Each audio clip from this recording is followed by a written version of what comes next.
Eh bien, bonjour à toutes et à tous et bienvenue dans ce nouvel épisode du podcast. Et aujourd'hui, j'ai le plaisir d'accueillir Julien Astourik. Salut Julien.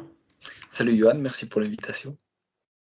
Merci à toi d'être présent aujourd'hui. Comment ça va déjà pour commencer? Écoute, ça va bien. C'est vendredi, une des journées que j'essaye de dédier au podcast et à tout ce que je fais, on va dire, à côté de mon job actuel. Donc, voilà, c'est une journée que j'aime bien le vendredi. Ok, bon bah c'est parfait. On va partir sur un petit moment d'échange. Et pour commencer, je vais te laisser te présenter, parler un peu de ton parcours, à la fois de prépa physique, mais aussi de physiothérapeute. Ouais, super, merci. Donc, moi, je m'appelle Julien Stourik, je suis diplômé de l'IFMK de Marseille en 2012. J'ai grandi dans le sud de la France, entre Marseille et Aix-en-Provence, sur une région très ensoleillée. Après, j'ai un peu bougé. J'ai bossé à côté de Lyon, à Bourgoin, en libéral, donc comme kiné libéral à l'époque. Je m'occupais en parallèle d'une des équipes de jeunes au CSBJ, dans le rugby toujours. Et après, j'ai bougé, j'ai rejoint ma compagne en région parisienne, puis on a voyagé, notamment en Nouvelle-Zélande, qui est un pays que j'adore et que j'admire. Et puis après, on cherchait un peu un point entre la région parisienne et Marseille.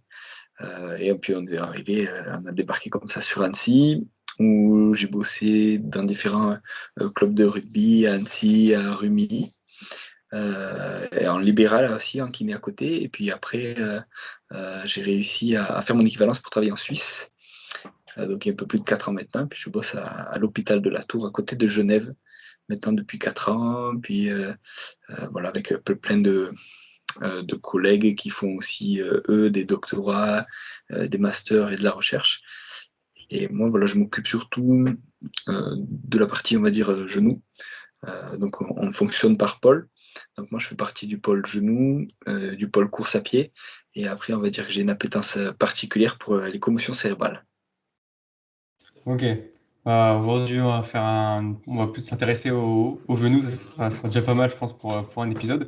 Là, c'est bien. Je pense que c'est des problématiques que tu as dû voir, notamment, bah, comme tu viens de le dire, en course à pied, mais aussi, je pense, en rugby, quand tu as bossé au rugby. Déjà, première question, je voulais savoir, c'est quoi les pathologies que tu retrouves le plus actuellement avec les sportifs que tu côtoies? Ouais. Alors, là où je travaille, j'ai un biais, on va dire, important, c'est que là où je travaille, il y a des chirurgiens, des médecins du sport et des physios. Et donc nous, on reçoit quand même beaucoup. Et puis après, c'est une région particulière parce que il y a beaucoup de Genevois et de Français qui skient l'hiver. Et donc on a beaucoup aussi de ligaments croisés. C'est quand même moi ce que je vois le plus en pratique. Alors des ligaments croisés qui sont opérés, où on refait le ligament croisé, ou des ligaments croisés qui sont rompus, mais chez qui on fait des traitements fonctionnels. C'est-à-dire qu'on n'opère pas, et qu'en gros on rééduque voilà, de manière la plus efficace possible sans opérer. C'est un truc qu'on voit beaucoup. Après, on peut voir toutes les pathologies de surcharge. On parlait vite fait de course à pied avant. Donc ça peut être tendinopathie rotulienne, ça peut être syndrome de la bandelette iliotibiale, des pathologies un peu différentes et qui peuvent nous poser problème, notamment chez les coureurs. Mais c'est vrai que moi, ce que je vois la plupart du temps, c'est quand même des croisés. Comme des croisés. Et il y a un choix qui explique le fait qu'on opère ou non quand quelqu'un se fait les croisés. Oui, oui. Alors, il faut bien se dire que c'est pas le patient qui prend la décision tout seul. Il y a le chirurgien qui donne son avis, il y a le médecin du sport, plus ou moins le physio. Mais c'est vrai que le patient est au centre de tout, puisque c'est lui qui prend la décision de se faire opérer ou pas. Ça, il faut que ce soit clair. Et nous, notre rôle, c'est de lui donner voilà, toutes les informations. S'il s'est fait un ligament croisé, allez, je prends un cas extrême, qu'il a 18 ans, qu'il est en filière de haut niveau pour être skieur pour l'équipe suisse, qui s'est fait un croisé, que son genou il fait que lâcher, la question elle va être vite répondue, comme on dit. C'est-à-dire qu'il va se faire opérer, il va suivre une super rééducation, il va faire plusieurs batteries de tests afin de le pousser au retour au sport et à remettre les skis progressivement et après à reperformer. Si par exemple c'est un patient qui n'a pas d'objectif, on va dire, sportif très élevé, euh, qui faisait un peu de course à pied dans l'axe, une fois tous les 15 jours, qui a 45 ans et que son genou, rapidement, il va bien, qu'il est sec, qu'il ne réagit pas à la contrainte qu'on met en rééducation et qui est stable, ben, là, la question, elle va quand même bien se poser. Et on va voir, tu sais, bénéfice sur risque. Quel risque il a de se faire opérer, quel bénéfice il a de se faire opérer et quel risque il a de ne pas se faire opérer. Donc, on a dit 45 ans, il court une fois tous les 15 jours. Le seul sport qu'il fait, c'est courir dans l'axe. Il n'a pas des objectifs de faire les JO ou des trucs comme ça. Donc, on va nous éclairer, on va dire, son choix, mais au final, c'est lui qui fera le choix, quoi. Ok. Et du coup, une fois que la rééducation peut se faire, du coup, j'imagine que toi, tu bosses là-dedans. Maintenant, pour les sportifs, il y a souvent une phase de réathlétisation qui est faite. Est-ce que toi, tu la prends en charge aussi ou alors tu collabores avec des prépas physiques, par exemple, qui vont aussi s'occuper des patients qui sont blessés? Ouais. Alors les deux, moi j'ai la double casquette kiné, physio et prépa physique. Donc je prends en charge, en gros, j'essaie de prendre en charge du début à la fin de rééducation. Par contre, on a alors en Suisse quelque chose qui s'appelle le MTT, le Medical Training Therapy, qui permet aux patients de travailler en groupe et pendant des créneaux de 1 heure ou à 1 heure et demie à peu près. Donc pour tout ce qui est développement de la force, tout ça, régulièrement, ça nous arrive de voir le patient, par exemple, en rééducation, sur des créneaux. Alors, si tu veux, les patients, on les voit seul à seul 30 minutes, mais après, ils ont souvent un programme à faire. Alors, soit avant, et ils viennent une demi-heure avant, ils le font, soit après, et ils restent une demi-heure après, donc il reste 1 heure. Plus éventuellement du MTT, avec des séances, avec des prépas physiques, tout ça en groupe. Donc, il y a un petit peu les deux. L'aspect réathlétisation, alors, je pense pour des sportifs à très haut niveau, l'intérêt post-blessure, c'est de moins les déconditionner, les déconditionner le moins possible. C'est-à-dire que la rééducation, en gros, la rééducation et le processus de réathlétisation et de retour au sport, il démarre à la seconde d'après la blessure, tu vois. C'est-à-dire que Ouais. tout ce que tu peux faire qui va pas être délétère pour ta blessure, mais qui va permettre de rester actif, d'oxygéner au niveau des tissus, de travailler aussi sur des points faibles. Par exemple, tu es blessé en haut, en bas, par exemple. Tu peux très bien bosser le haut du corps. Très rapidement, tu peux faire du gainage. On sait que si tu bosses le côté sain, et alors il faut que ce soit suffisamment sollicitant, mais ça bénéficiera aussi au côté lésé. Tu vois, donc très rapidement, tu peux faire ça. Tu peux faire du cardio avec du monde super, tout ce qu'on peut faire le plus rapidement possible après la blessure et mettre en place ça. Alors c'est sûr qu'il y a des, j'allais dire il y a des joueurs, mais il y a des sportifs et des sportives qui coupent un peu post-blessure parce qu'aussi ils en ont besoin, parce qu'il y a un coup de mou, même au niveau du moral qui arrive juste après la blessure et que c'est difficile à gérer. Mais je pense que plus vite on les remet dans ce processus de rééducation et même réathlétisation qui démarre dès la blessure, mieux ils reviendront sur le terrain. Alors si on parle des croisés, on va dire entre 7-8 mois et 1 an, tu vois. Mais je pense que voilà, quoi, ils reviendront dans les meilleures conditions en tout cas, si on a fait tout ce qu'il faut dès la seconde d'après. Ok. Et pour du coup, tu évoqué les sportifs de haut niveau qu'ils évitent un maximum le déconditionnement. Est-ce que toi, tu arrives à mettre ça en place avec des sportifs de moins haut niveau qui peut-être voient peut-être pas l'intérêt de se conditionner, qui voient pas l'intérêt, enfin, pour eux, il faut se reposer. Mais toi, par exemple, tu as un regard extérieur et tu te dis non, il faudrait peut-être continuer quand même à pratiquer un peu. Est-ce que tu arrives à les influencer quand même à bouger ou c'est quelque chose qui est pas évident? Oui, oui, oui. Nous, on y arrive parce qu'on est très axé là-dessus, là où je travaille, et que les patients aussi sont réceptifs. Encore une fois, on a le biais d'être un gros centre, d'avoir des médecins du sport qui travaillent dans différents sports, d'avoir des chirurgiens, etc. Donc, on a, voilà, on a des patients qui sont entre guillemets déjà motivés pour venir, donc ça facilite la chose. Euh, et après, c'est toujours pareil, on leur explique l'intérêt à travailler entre guillemets plus qu'une demi-heure par séance déjà et à venir un peu avant s'échauffer, rester un peu après faire du cardio, etc. Et on leur explique l'intérêt pour eux, pour leurs blessures, l'intérêt même psychologique à rester actif et à continuer de faire du sport. Donc, si tu veux, j'allais dire, c'est win-win. Alors, ça leur prend du temps et puis on vit tous un peu à 100 à l'heure. Donc des fois, ils n'ont pas le temps. Mais la question qui se pose, c'est est-ce que la priorité, c'est de bien récupérer, bien vous rééduquer et de revenir à ce que vous aimez faire, c'est-à-dire le sport, rapidement et dans de bonnes conditions, ou est-ce que là, la vie fait qu'il y a d'autres priorités? Et puis il y en a, hein. Il y a des patients où tu comprends rapidement que cette blessure-là, elle est plus complexe à gérer. Et puis, par exemple, voilà, ils ont un boulot qui est hyper prenant avec des voyages.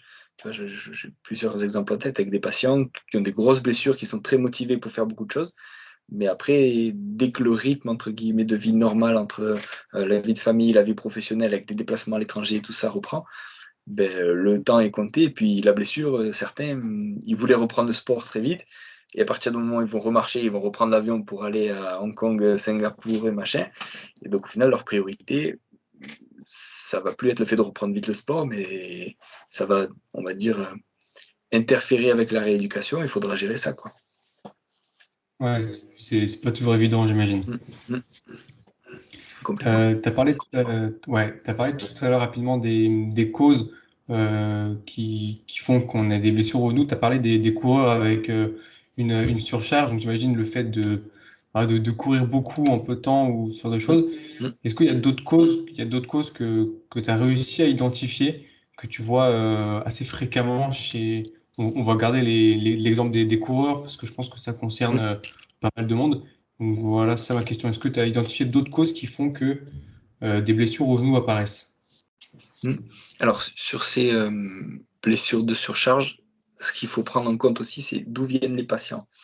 Tu vois, est-ce que c'est quelqu'un qui a toujours fait du foot dans sa vie, donc qui a toujours couru, même si entre le foot et le jogging ou le trail, ça peut paraître très différent, tu vois, mais il y a quand même des points communs.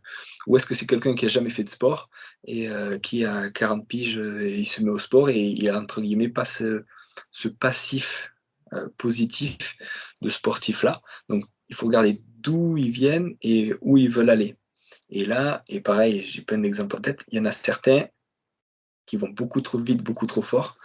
Et tu as beau leur expliquer avec des schémas, avec avec des exemples concrets, avec des exercices, avec des testings de force pour leur montrer que leur niveau de force, ça peut être sur le mollet, ça peut être sur le quadriceps, etc. Leur niveau de force ne leur permet pas d'aller si vite et qu'il faut rester hyper progressif et augmenter, on va dire, progressivement la dose. J'en ai certains, on a beau essayer de leur expliquer de toutes les façons possibles, on va dans le mur à chaque fois. Et puis j'en rigole avec d'autres collègues, souvent on partage les patients, où on voit le patient et mon autre collègue, et je dis, voilà, qu'est-ce qu'il a fait ce week-end? Je sais pas, 40 bornes de trail, alors qu'il vient juste de reprendre la course à pied il y a 10 jours, quoi. Tu vois, enfin, je caricature, hein, mais ça arrive, et ça arrive souvent, donc on en rigole. Mais pour tout ce qui est pathologie de surcharge, voilà, quel historique il y a, d'où tu pars, où tu veux aller, et quel temps tu te donnes pour y aller. Si tu n'es pas préparé, si tes tissus sont pas préparés, si tu laisses pas assez de temps pour la récupération et pour que les tissus s'adaptent, tu vas aller vite dans le mur, quoi. Tu vois. Après, donc ça, c'est, on va dire, tout ce qui est gestion de l'entraînement, gestion de la charge d'entraînement. Après, encore une fois, il y a, on va dire, plus la charge sur les tissus. Tu vois, si tu as un mollet qui est claqué au sol et que tu veux faire du trail, très vite, tu vas être limité aussi, tu vois. Donc, il va falloir bosser là-dessus. Si tu as des entorses de cheville à répétition et que tu as une cheville instable parce qu'avant, tu faisais du basket, même chose sur le trail, tu vas vite être limité, tu vois. Donc, tu as l'aspect, voilà, charge d'entraînement, charge que tu imposes sur les tissus, antécédents. J'en parlais ce matin avec un de mes collègues qui fait son doctorat, notamment sur la force de l'avant-pied par rapport à la performance. Il parlait de la cheville, tu sais, la flexion dorsale de cheville. Et en fait, la flexion dorsale de cheville, c'est un prérequis, ou en tout cas, si ce prérequis-là, la course dans de bonnes conditions, il n'est pas là, c'est pas la cheville qui va prendre, c'est surtout ton genou, tu vois, puisque tu seras limité ici, au bout d'un moment, les contraintes, elles vont plus être absorbées par ton pied qui est censé, justement, entre guillemets, être assez mobile pour encaisser et faire son travail de ressort. Si c'est pas ton pied et ta cheville qui le fait, après, ça va être plus haut que tu vas surcharger, ça va être genou, hanche, même au niveau du bassin et du dos, quoi. Mais donc voilà, donc sur on va dire, ce mauvais entraînement, entre guillemets, il y a plein de facteurs à prendre en compte et c'est là où l'intérêt de discuter avec tes patients, de bilanter tes patients, il est hyper important, quoi. est-ce que tu pourrais nous donner une ligne directrice avec des conseils assez généraux pour les personnes justement qui, par exemple, qui veulent se remettre à courir, qui se disent, ah bah tiens, du coup, il ne faut pas que je fasse n'importe quoi. Est-ce que tu aurais des principes généraux à donner du coup pour éviter de se bousiller les genoux au bout de quelques séances? Alors, bousiller le genou, c'est un gros mot, Ah oui, c'est un gros. comment je pourrais dire? Alors ça va être l'instant en promo, mais avec, 2 collègues, donc Alexis Grappin et Philippe Degache, on a monté quelque chose qui s'appelle Physio Perf Club, où on essaie justement de rééduquer les gens à distance. Alors Alexis, il a déjà fait, plus de 10 marathons à tout juste 30 ans, et Philippe, il vient de la natation. Il fait, on va dire du haut niveau, sur la natation, et puis il s'occupe, notamment du club de natation Amiens, qui est un grand club, en France. Tout ça pour dire que quand on veut se remettre à la course à pied, je pense que le meilleur conseil, déjà, c'est, j'allais dire, jusqu'où vous voulez aller. D'où vous venez, voilà, c'est un peu ce qu'on disait tout à l'heure. D'où vous venez et où vous voulez aller. Et le meilleur sport, entre guillemets, c'est le sport que tu aimes faire. Tu vois, si quelqu'un de 40 ans, il se met à la course à pied parce qu'il a des pathologies cardiovasculaires, parce qu'il est en surpoids, etc., il faut être sûr, t'es jamais sûr, mais il faut maximiser les chances qu'il garde ce sport-là le plus longtemps possible. Et si tu maximises les chances, c'est surtout lui demander, ben, est-ce que vous kiffez mettre les baskets, aller courir? Ou est-ce que ça vous fait chier? Si ça vous fait chier, très vite ta motivation elle va descendre, et si tu n'as pas la discipline, ça va pas tenir. Et donc il va courir 3 mois, il va se faire 2 périostites, une entorse de cheville, une pathologie de surcharge sur son genou à droite. Euh, Tu vois?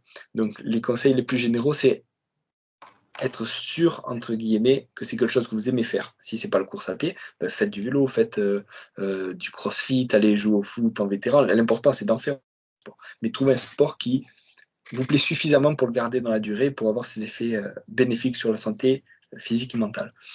Et après, c'est voilà, gérer son entraînement sans faire le bourrin, s'encadrer, tu vois, prendre une licence dans un club d'athlètes. Là, je pense qu'après les JO, ils sont bien occupés, mais se faire encadrer, faire des gammes athlétiques justement pour travailler son pied, travailler sa foulée, aller voir des gens formés, ben, ça peut être des coachs, ça peut être des prépas physiques, ça peut être des kinés, etc. Mais surtout, voilà, garder en tête cette notion, je pense, de plaisir et aussi de progressivité voilà, dans l'entraînement.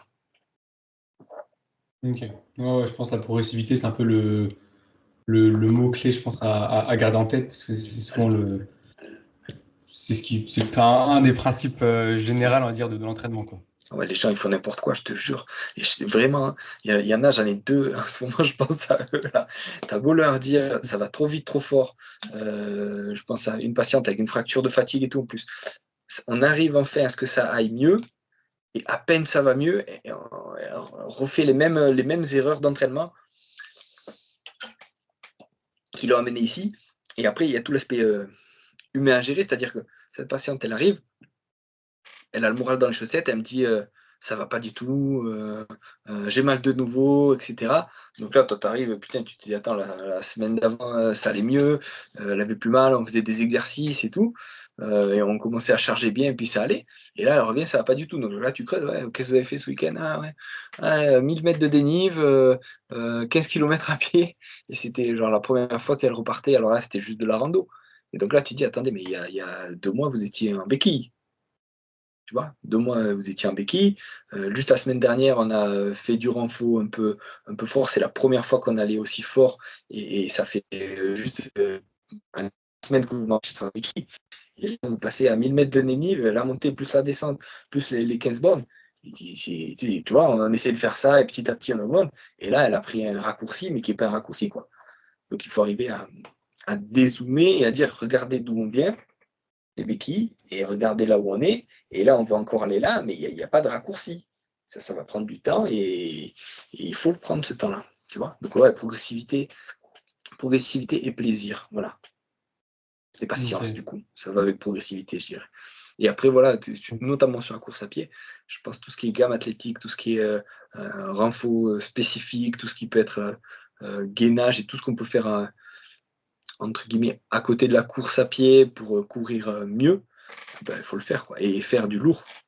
Tu vois, quand on fait du renfort, même pour la course à pied, même pour des sports d'endurance, faire des séries à 20 répétitions, ça peut être intéressant, mais maintenant on sait qu'il faut aussi faire du lourd pour faire de la force et pour augmenter sa force max, et pour qu'après, si tu veux, quoi qu'il arrive, ça se délite avec le temps. Mais plus, tu vois, si ton niveau de force il est là, et que tu vas faire 40 bornes et qu'en gros tu vas atterrir là, si tu pars avec ton niveau de force qui est là, ben, même si ça se dégrade, tu finiras toujours plus haut que sur un niveau de force beaucoup plus faible, quoi. Donc faire de la force max, même sur les sports d'endurance, même sur les trailers, etc. Ça, je pense que ça reste important. Alors peut-être pas pour ceux qui débutent au tout début, mais dès qu'on y prend goût et tout, ouais, faut y aller, hein.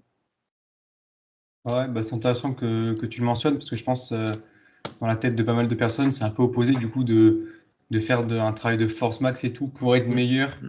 Mais bon, on va être meilleur, mais on va aussi du coup diminuer le risque de blessure parce que du coup on est plus fort. Mais ouais, c'est bien que tu le mentionnes parce que c'est vrai que c'est pas forcément clair pour tout le monde. Et puis faire de la force max, tu vois, il y a un aspect, on va dire, neuromusculaire qui est hyper important. Et faire de la force max, tu vois, dès que tu parles de force, il y a beaucoup de gens qui vont penser à la prise de masse. Tu vois, et sur des trailers, ils veulent pas prendre du poids, tu vois, ils veulent pas prendre des kilos, c'est pas leur but. Mm. Mais c'est toujours pareil, si tu calibres bien ta séance et si tu fais ce qu'il faut, tu vas prendre un minimum d'hypertrophie, et puis surtout, tu vas jouer sur des aspects neuromusculaires qui vont être importants et qui vont être bénéfiques après sur tes sorties, quoi. Ouais, et puis même on va pas prendre 10 kilos de muscle En deux en séances. quelques semaines d'entraînement, quoi. Non, mais les trailers, ils ont Sinon, ça peur. serait. Ouais, les Ouais, trailers, ils ont ouais, peur. Dès que tu leur ouais. dis muscu, dès que tu leur dis renfo, la plupart, ils paniquent, hein. Mhm. Ouais, c'est des idées reçues, je pense qu'il faut essayer de débunker un petit peu, Ah, c'est ça peut clair. que être bénéfique pour les personnes. J'avais une petite question par rapport on va dire plus sur le matériel. C'est quoi ton avis sur les chaussures et les genouillères? Je te laisse répondre en deux temps, mais c'est quoi ton avis sur ces deux matériaux, entre guillemets, sur entre guillemets, la prévention des blessures ou le rôle dans les blessures du genou? Alors, je dirais, alors, je suis pas le plus compétent sur les chaussures, déjà, Ouais. premièrement. Mais de ce que j'ai écouté et retenu des experts sur la course à pied et sur la chaussure, ce que je sais, c'est que l'aspect, on va dire, numéro un quand tu choisis une chaussure, ça doit être le confort. C'est con, hein, tu vois? Et c'est ce qu'on disait un peu sur, ben voilà, le sport, ton sport que tu dois faire, celui qui te fait plaisir, ah ben, c'est la même chose pour la chaussure quand tu vas courir. Si tu es confortable dedans, eh ben, pareil, tu seras bien et tu iras courir et puis il y aura pas de soucis, et cetera. Donc la chaussure, après, il y a les chaussures carbone qui arrivent. Ça, j'ai l'impression que ça bénéficie le plus à des gens qui ont déjà, pareil, une base de force importante et qui peuvent encaisser et restituer, notamment avec cette plaque carbone, et en profiter au mieux, plutôt qu'avec des gens qui débutent.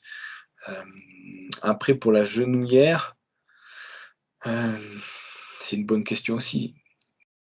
Tu m'aurais dit chevillère sur un trailer et qui est pareil à des entorses à répétition, et chevillère dans le sens de, on sait que le risque est important puisqu'il part pour, je sais pas, 45, 110, 120 bornes. On sait que le risque est important et on sait que ben voilà, sa cheville est instable. Donc tu m'aurais dit chevillère là-dessus, ça me paraît, il y a une certaine logique. C'est comme pour un basketteur ou une basketteuse qui fait des entorses à répétition, ben, tu fais à bloc, à bloc, à bloc de rééducation, tu fais tout ce qu'il faut, ça prend du temps, etc., mais tu fais tout ce qu'il faut. Et puis après, de toute façon, le risque, il est inhérent au sport, que ce soit le trail ou le basket, pour une cheville, ou le volley, ou peu importe, pour une cheville, c'est que le risque, il est inhérent au sport. Donc tu fais bien ta rééducation de ton côté, et après, ben, tu minimises le risque en mettant cette chevillère.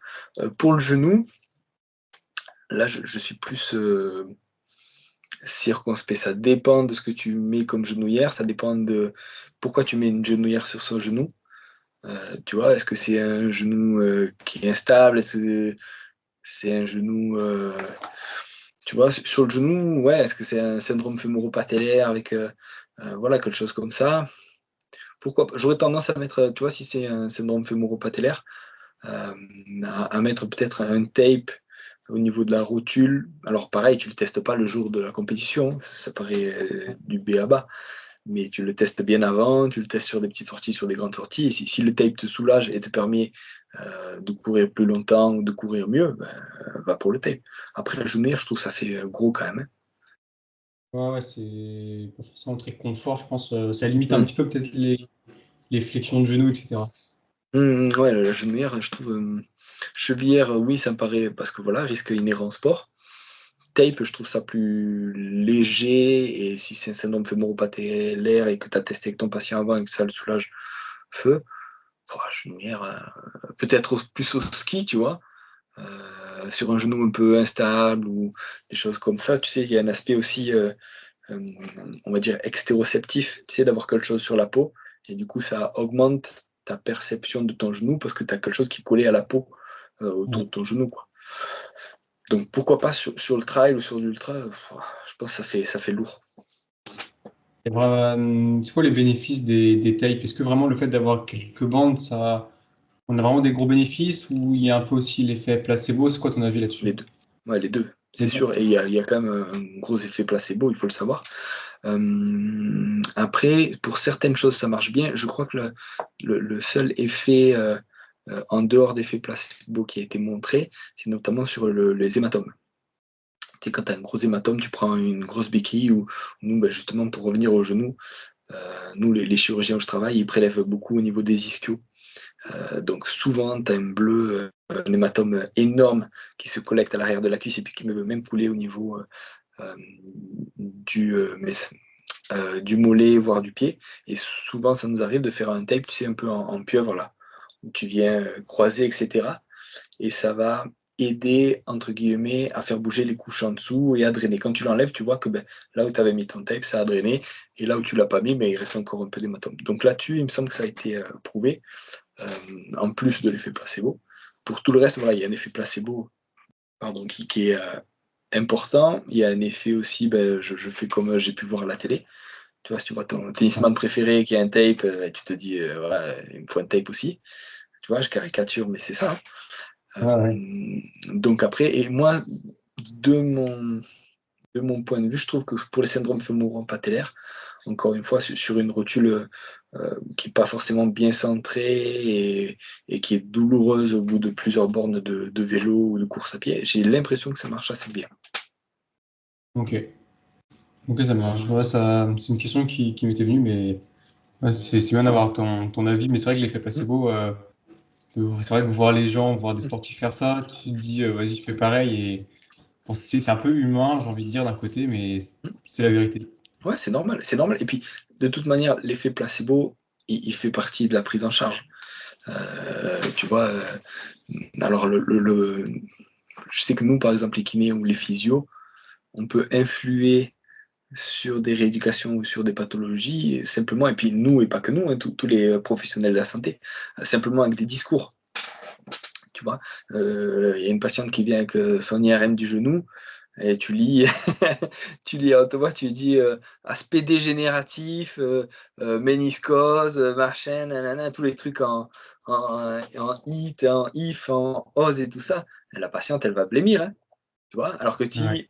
ce que moi j'essaie de faire à mon niveau, c'est de leur demander s'ils veulent qu'on essaie de traduire, tu vois, le compte rendu.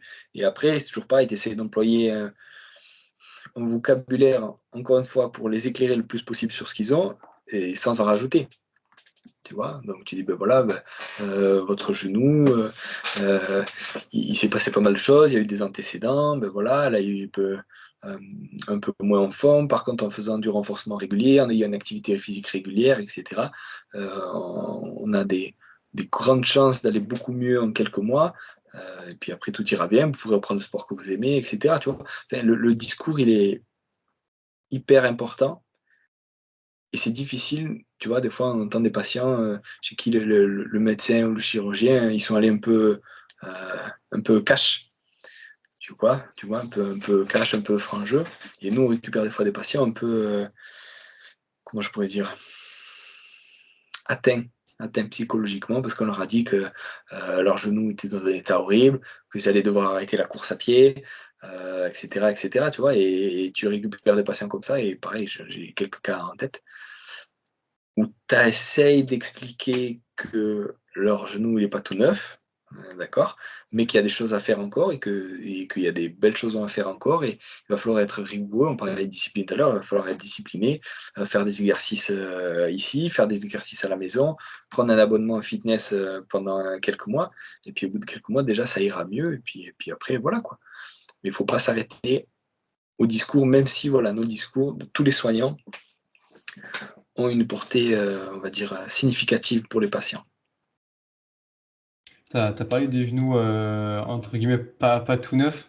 On sait qu'il y a pas mal de personnes, voilà, au fur et à mesure qui vieillissent, qui ont des soucis au niveau des genoux. Et on dit souvent, mes genoux, ils sont usés, etc. Mm. Qu'est-ce que c'est un genou usé? Est-ce que c'est les ménisques? Est-ce que tu pourrais nous en dire un peu plus? Et pourquoi ça s'use alors que le sport, d'une certaine manière, c'est censé être bon pour la santé, pardon, etc. Moi, c'est des questions que je me pose, tu vois. Peut-être parce Ouais. que j'ai peur d'avoir mal au genou plus tard, mais pour l'instant, j'ai rien. Mais est-ce que tu peux nous en dire un peu plus là-dessus? Redis-moi, ça a coupé. Tu me dis peut-être parce que j'ai. Je disais parce que moi, ouais, pour plus tard, moi, j'ai pas envie, j'ai peur d'avoir mal au genou plus tard, tu vois. Je dis ça comme ça. Mais non, Tu vois, t'inquiète moi, pas. En gros, alors si je prends l'exemple de l'arthrose, si, parce que souvent quand on pense à genou usé, on pense à arthrose, il y a quand même une grosse partie génétique. D'accord. Donc ça, tu peux pas tout contrôler sur la génétique. Euh, Après, il y a une grosse partie, ben, qu'est-ce que tu as fait de ta vie? Pareil, si tu as été sédentaire toute ta vie, je t'assure que ton genou, il va pas être bien, hein. Donc, même chose, tu vois, si toi tu es actif, peut-être que là, tu appréhendes d'avoir mal au genou plus tard, mais je peux t'assurer que si tu es ouais. sédentaire, tu auras des grandes chances d'avoir mal au genou et tu auras aussi des chances d'avoir du diabète, un cancer, vas-y, choisis, des problèmes cardiovasculaires, etc. Tu vois. Donc, c'est toujours pareil, l'aspect bénéfice-risque. Au mieux que tu fasses du sport maintenant et d'avoir un minuscule risque plus tard peut-être, avec des aspects génétiques et d'autres aspects qu'on ne maîtrise pas, ben, tu auras peut-être un peu mal au genou, que rien faire du tout et te retrouver dans 5 ans à avoir des grosses douleurs et tout ça, quoi. Euh, donc en gros, voilà, y a cet aspect génétique qu'on oublie souvent, il y a l'aspect antécédent, tu as été opéré 3 fois du genou, ça fait 3 rééduques de 1 an, ton genou, c'est compliqué, quoi. Donc il faut le prendre en compte, il faut j'allais dire, le bichonner un petit peu, et ça va être compliqué, et voilà, tu vois, tu as cet aspect-là aussi. Puis il y a l'aspect, qu'est-ce que tu demandes par rapport à qu'est-ce que tu peux fournir. Tu vois, si tu as un genou, on en revient à la progressivité, hein. Ouais. Si tu n'as plus fait de sport pendant 10 ans, que tu t'y remets, et je sais pas, que tu veux battre ton record sur du leg extension, une jambe, ben, c'est pas le jour de la reprise qu'il va falloir le battre, le record, tu vois. C'est au bout je sais pas, 8 semaines, peut-être 12, quand on aura fait, quand tes tissus seront habitués, etc. Ou là, peut-être tu battras ton record d'il y a 10 ans, tu vois. Donc Ouais. progressivité, génétique, important.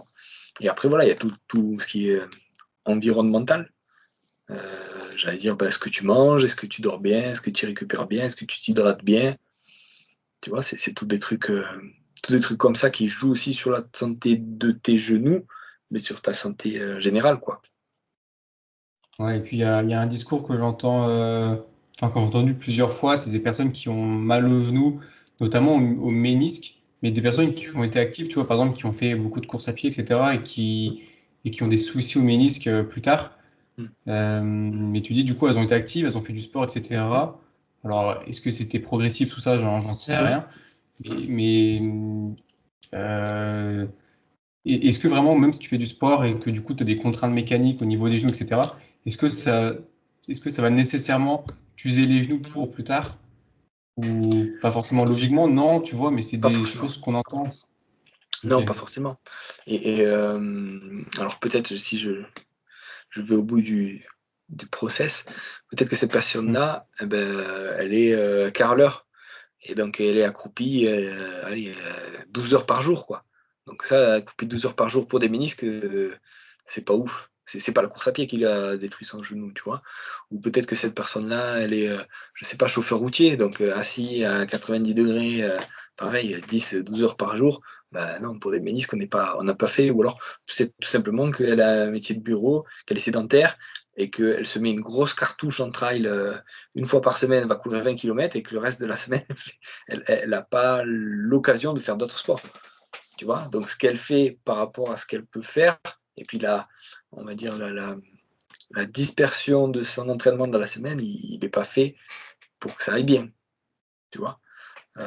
Donc oui, pour ces douleurs au ménisque, après c'est toujours pareil, il faut voir quelle force, et c'est pour ça qu'il faut évaluer au niveau du quadriceps, quelle force il ou elle a, au niveau du triceps sural, quelle force il a, au niveau des ischios, quelle force il a, quand est-ce qu'elle arrive cette douleur, est-ce qu'elle arrive sur un mouvement, est-ce qu'elle est tout le temps là, est-ce qu'elle arrive après une course, est-ce que, tu vois, il y a tout un bilan à faire et à comprendre pourquoi ça fait mal, quand est-ce que ça fait mal, et après tu construis ton plan de rééducation avec cette personne-là.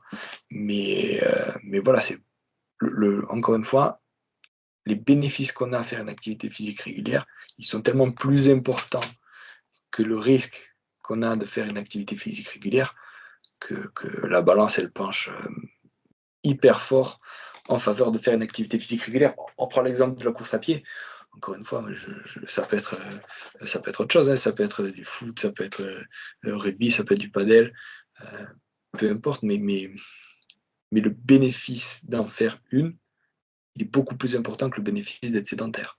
Et après, voilà, si tu as vraiment mal au genou, moi j'ai beaucoup de patients aussi qui ont arrêté de courir, alors ils sont beaucoup plus âgés, hein, mais qui ont arrêté de courir assez tard, parce que justement ils avaient trop mal au genou, etc. Mais ils essayent de trouver un autre truc, une autre activité physique pour rester actifs, tu vois. Donc Ouais, oui,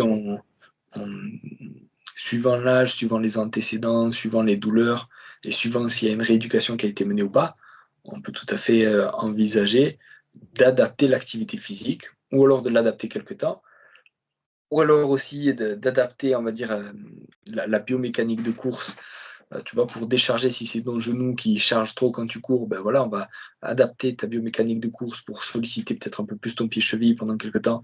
Et puis au bout de 3-4 mois, quand ça ira mieux, tu pourras de nouveau charger ton genou et puis tu retrouveras tes sensations d'avant. Mais oui, adapter, ça arrive et il faut le faire des fois. Mais il ne faut pas tout arrêter, quoi. ouais, c'est ça, ouais, comme tu dis, ça dépend de plein de facteurs. Et les bénéfices à faire une activité, comme tu l'as très bien dit, sont largement supérieurs que si on ne faisait rien, sauf si vraiment on fait n'importe quoi, pour n'importe comment, et que on respecte pas les principes de base de l'entraînement. Mais tu l'as bien expliqué. Tu as parlé des douleurs du genou. Comment on différencie une douleur, on va dire, passagère qui n'est pas très grave et où on peut quand même s'entraîner à côté Mm. d'une douleur où ça nécessite une consultation médicale, par exemple? Est-ce qu'il y a des paramètres sur lesquels on peut se baser? Alors, le premier paramètre auquel je pense, c'est est-ce que c'est aigu ou chronique?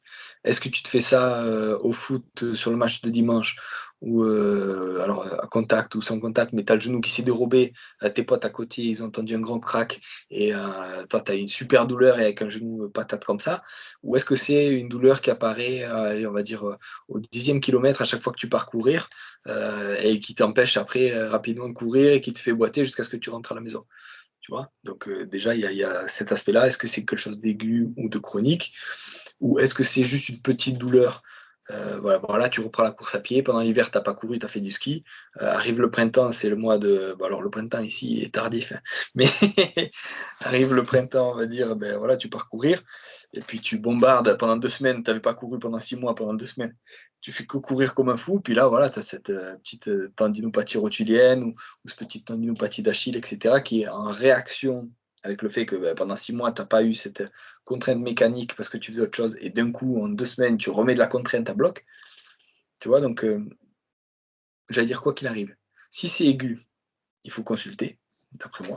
D'accord. Si c'est vraiment un trauma, voilà, avec un crack, etc., avec un genou qui réagit fort, qui est enflé, qui est douloureux, je pense qu'il faut consulter. Si c'est chronique et que, entre guillemets, on pense pouvoir le gérer et qu'on arrive à le gérer en 2-3 semaines et que ça part, voilà, on peut considérer, tu sais, les douleurs, elles apparaissent. En gros, elles peuvent apparaître après une erreur d'entraînement qui a été faite dans les 3 semaines précédentes. D'accord. Donc, c'est pas juste ce week-end-là, j'ai surchargé, donc le lendemain, j'ai mal. Tu vois. Ça peut être, voilà, il y a 15 jours, j'ai fait un ultra trail alors que d'habitude, je fais que de la route. Ça m'est arrivé aussi, des patients comme ça, qui faisaient, c'est ça, ils faisaient que du trail ou alors non, c'est l'inverse. Bref, ils faisaient l'un ou l'autre et il s'est dit: «Je vais passer sur une grosse distance, mais sur l'autre format». Tu vois? Genre il faisait du trail super bien, des 20 bornes, des 30 bornes, tout ça et il a fait un marathon comme ça sans s'entraîner et 42 bornes et puis du coup lui il avait ITB donc bandelette iliotibiale. Donc pareil, oui, la contrainte, c'est pas la même en trail, c'est pas la même en course à pied, tu vois? Donc forcément, c'est pas parce que tu fais 40 bornes en trail que tu peux les faire en course à pied sur du marathon. Hem, donc ouais, donc voilà, c'est ça qu'il faut prendre, je pense, en compte. Ok. Ouais, c'est intéressant. J'avais une autre question, je voulais avoir ton avis dessus. Tu as parlé du renforcement du coup pour essayer de diminuer le risque de blessure. Ça, je pense que c'est un incontournable, tout le monde est au courant. Et je voulais savoir sur les étirements, c'était quoi ton avis?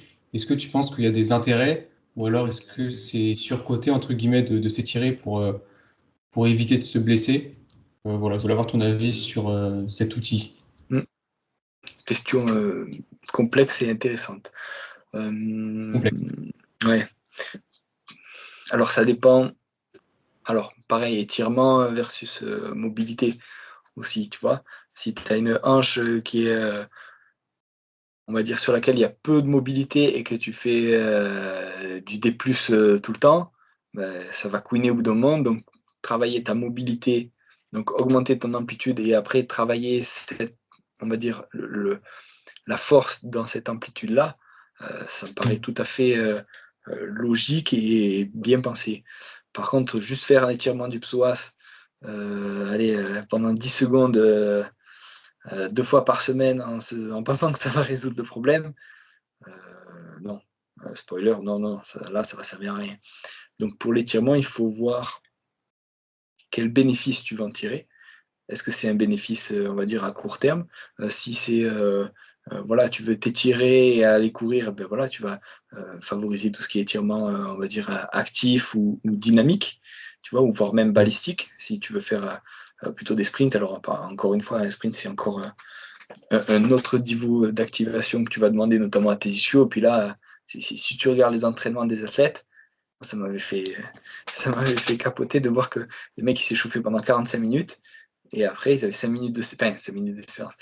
Ils avaient 5 minutes d'intensité max, quoi. Mais pendant 45 minutes, ils font des gammes, ils s'échauffent les ischios, ils répètent, machin, ils font pendant 45 minutes, tu prends des rugbyman, ils font, 2 tours de terrain avec, 3 passes et après ils attaquent le jeu, tu vois? Enfin, tu vois, c'est aussi 2 poids, 2 mesures, mais donc étirement, quel est l'objectif? Si l'objectif, je dis n'importe quoi, tu vas passer, danseuse étoile et c'est d'arriver à faire ton grand écart, ben là, tu vas manger de l'étirement et tu vas manger de l'étirement en mode, postural, donc de l'étirement prolongé, tu vois? De 1 minute ou même jusqu'à 2 minutes d'étirement prolongé pour avoir ce bénéfice-là. Alors le premier bénéfice que tu as quand tu fais des étirements, c'est en gros que tu t'adaptes mieux à la douleur. D'accord? C'est juste ça, c'est juste que tu gères mieux la douleur, donc tu vas t'étirer, je dis n'importe quoi, tu t'étires les ischios, allez, un petit peu tous les jours. La semaine d'après, tu vas aller plus bas, mais c'est juste parce que tu tolères mieux la douleur. Tu vois? Au niveau tissulaire, il y a encore rien qui s'est passé. J'en parlais aussi avec, mon collègue, Romain ce matin sur le podcast et par contre, au bout de plusieurs semaines, je crois qu'il m'expliquait qu'il fallait, je crois 1 500 secondes, d'étirement, j'ai peur de dire une bêtise, mais par semaine et pendant je ne sais pas combien de semaines pour enfin avoir des bénéfices sur la structure. D'accord? Donc c'est Ok. plus seulement je suis adapté à la douleur et je peux aller plus loin, c'est que dans ta structure, ça entre guillemets, «ça commence à s'allonger». Mais c'est un travail, voilà de titan et il faut mettre des secondes et cetera. Et si pareil, je caricature, tu peux pas être, danseuse étoile et mobilité d'une danseuse étoile et sprinteuse à haut niveau, tu vois? Ouais. Tu vois? Il faut un peu de. Tu vois? Et tu demandes 2 choses, qui vont pas. Donc étirement, quel but? Est-ce que si c'est avant d'aller, courir, ben voilà, du balistique, de l'actif et cetera. Si c'est post-course à pied, bah, tu vois, moi j'aime bien, tout ce qui est rouleau d'automassage, même, avant, j'aime bien moi aussi. Tout ce qui est rouleau d'automassage, un peu en mode, récup, peut-être des étirements un peu plus, doux pour avoir un peu de confort et une meilleure perception de son corps post-séance et ça participe aussi au retour au calme post-séance, si tu as le temps. Si par contre, c'est des étirements pour gagner en mobilité, en tout cas en souplesse pure pour faire ton grand écart, là, tu vas en manger pendant un moment. Hein. Tu vois, c'est pas du tout le même objectif. Ouais, et dernière question, et après on va pouvoir conclure, mais du coup, le fait de gagner en souplesse, par exemple, je gagne en souplesse au niveau des quadris, au niveau des ischios, est-ce que ça peut m'aider à diminuer mon risque de blessure au niveau du genou? Je parle vraiment du coup sur la souplesse, qualité de souplesse. Honnêtement, je pense pas. J'ai pas d'études en tête qui parlent d'une meilleure souplesse comme une diminution de risque de blessure au niveau du genou. Par contre, une force plus importante par rapport au poids de corps notamment, oui, ça joue bien sûr, bien évidemment, sur ton risque de blessure au genou. Par contre, en termes de souplesse, j'ai honnêtement pas d'études en tête, mais vraiment, voilà, l'aspect force du quadriceps, force des ischios, sur les blessures du genou, il est hyper important. Et c'est pour ça qu'on doit le bosser en rééduc. Hein. Et c'est pour ça que ça prend du temps. Un croisé aussi, c'est que, tu vois, après un croisé, tu perds énormément de masse musculaire. Tu perds aussi, pareil, ça c'était une étude, c'est en 3 semaines d'immobilisation, tu perds déjà 25% de ta force max. Donc en gros, ta courbe de production de force, elle est amputée d'un quart en 3 semaines. C'est énorme.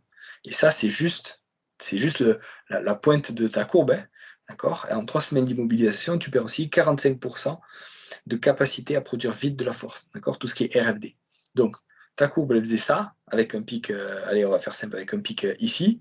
Et en 3 semaines d'immobilisation, ta courbe, elle fait ça. Et en plus, elle fait ça. Elle s'allonge. Parce que tu n'arrives plus à produire vite de la force. Donc, tu en produis moins et tu n'arrives plus à la produire vite. Et c'est que 3 semaines. Hein, tu vois. Donc, Très court.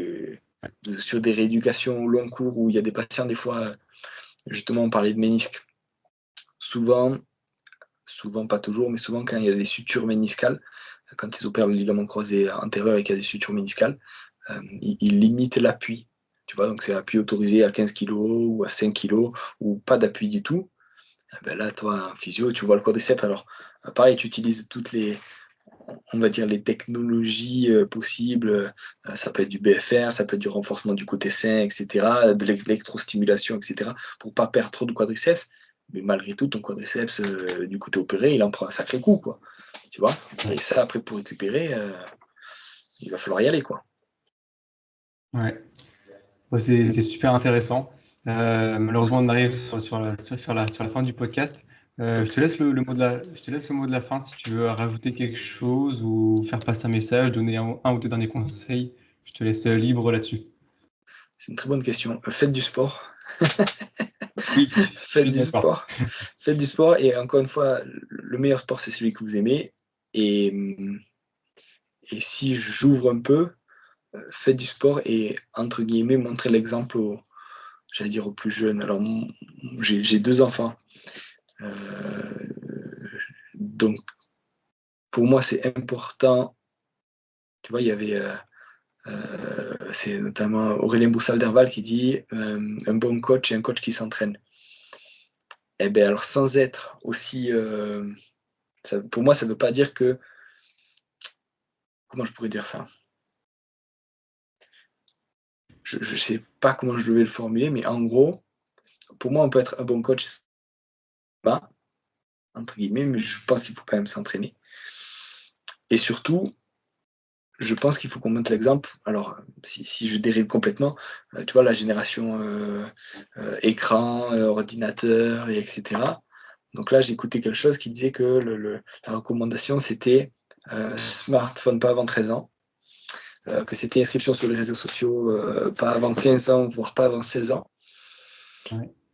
Et que c'est surtout, en gros, l'avènement du smartphone avait bouffé du temps d'activité extérieure chez les enfants. C'est-à-dire que, alors moi, ma génération, parce que je suis déjà pas un ancien, mais voilà, nous, on jouait beaucoup dehors. Et puis, moi, j'ai smartphone enfin, encore smartphone, j'ai eu un téléphone à, je sais pas, 15 ou 16 ans. Et je vois, moi, mes petits maintenant, je me force et je les force quand même à aller jouer dehors parce que c'est dehors que ça se passe. Le fait de bouger tout seul, etc. Et on a une responsabilité là-dessus en tant que parent, en tant que coach, qu'éducateur, tout ça, à faire bouger les autres et à bouger nous-mêmes, tu vois. Donc montrer l'exemple que nous, on bouge, et après emmener les autres de notre sillage, que ce soit nos enfants, que ce soit nos patients, que ce soit nos clients, peu importe, mais voilà, c'est important, je pense, d'essayer de montrer l'exemple là-dessus. Donc voilà, le mot de la fin, allez faire du sport et écouter des podcasts en même temps, et mettez 5 étoiles au podcast. Super. Merci beaucoup, Julien. Tu conclus le podcast sur des beaux mots, sur un beau message, je pense, qu'il faut transmettre et je suis 100% d'accord avec toi là-dessus. Merci Merci. vraiment pour l'échange, c'était super intéressant. Merci pour l'invitation. Je sais que tu as également un podcast, je mettrai le lien en Ouais. description parce que tu fais aussi des épisodes super intéressants. Donc voilà, encore merci. Puis bah, pour les auditeurs, je vous dis à bientôt pour un nouvel épisode. Salut! J'espère que cet épisode vous a plu. Si c'est le cas, je vous invite à vous abonner, partager l'épisode et laisser une évaluation au podcast. N'hésitez pas à me faire des retours en commentaire pour faire évoluer le podcast. Vous pouvez retrouver le podcast ainsi que l'invité sur les réseaux avec les informations en description. Merci pour votre écoute et je vous dis à bientôt pour un nouvel épisode.